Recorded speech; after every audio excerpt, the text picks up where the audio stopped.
Figured I will show you my custom-made oil pan. What I ended up doing was I took a 3-inch exhaust pipe right here and I cut it right down cut it in half, and then I welded it to the side of the oil pan. I tack welded it here and here on both sides. Then I went on the inside of the pan and I cut it out. And then after this part of the pan was cut, then I heated it and pushed down on it till I could blend it to the 3-inch exhaust. And then I took a piece of flat steel plasma cutter and then welded it all the way around. And I made some end caps for it here. And I took this stainless rod here, kind of like a snowmobile ski would have, and I put them on there just in case, a guy rubs a parking lot or something pulling in. You got these rods to hit before, tearing this whole bottom out. And then I took JB Weld after I welded everything, and I did water test everything, which what I did was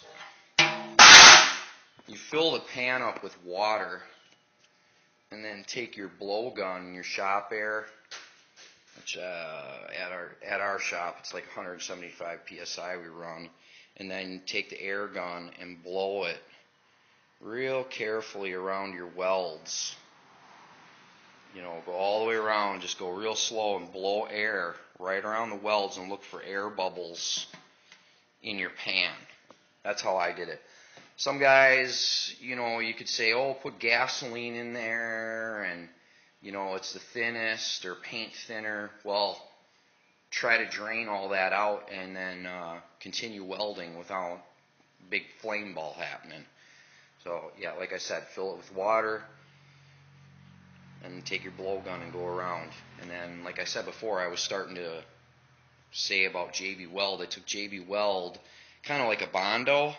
So after I had no air bubbles, no leaks, no nothing, then I took JB Weld just to smooth things out, give it a little better decorative look. But yeah, I probably have grand total, and then within this thing, I probably got 3 hours.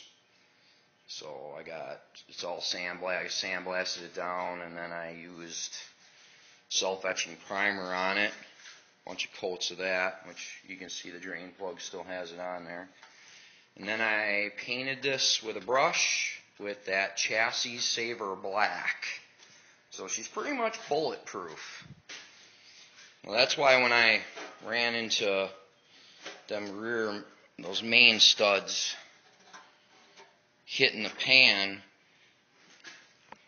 I could have taken and cut this out and taken a piece of pipe and I could have filled this all back in, but like I said, I got some really nice coats of paint on here, and well, there's a little ding there, but yeah, them, as you can see, there's the bolt holes.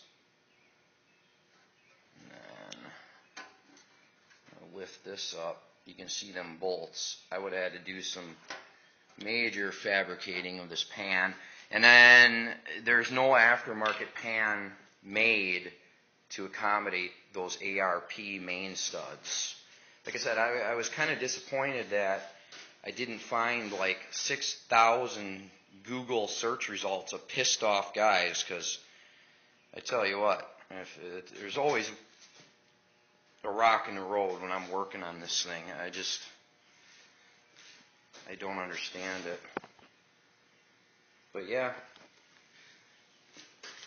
And another little thing, when I got this engine way back years ago, they use little pound-in frost plugs on these oil galleries here, and then which throughout the years they tapped them to 1/4-inch pipe plugs.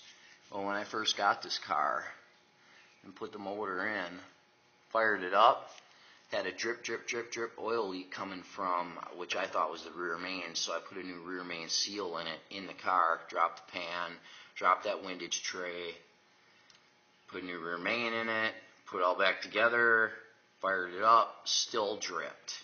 So then I pulled the tranny, the bell housing, the flywheel, pulled the distributor, hooked a power drill to the oil pump shaft through the distributor hole, and I had my father run the drill to get the oil pressure up to like it would be if the car was running. And I saw oil trickling from this plug down the back of the block. So I got a new little mini plug, pounded it in there, put it all back together, fired it up, still dripped. Well, to find out, the guy that rebuilt this engine 30 years ago must have scratched this hole with a chisel or screwdriver or whatever he used. Well, it's kind of hard to drill, tap this hole when the engine's in the car, because all the metal shavings that go right to this bearing. So I ended up just taking a Q-tip and a thin amount of JB Weld and put it around another new plug and tapped it in, and then walked away for 3 days till it dried, and it was leak proof since. So, but anyways, now that I had this thing all tore down this time, all apart, I tapped every plug in the engine. So they're 1/4-inch plug.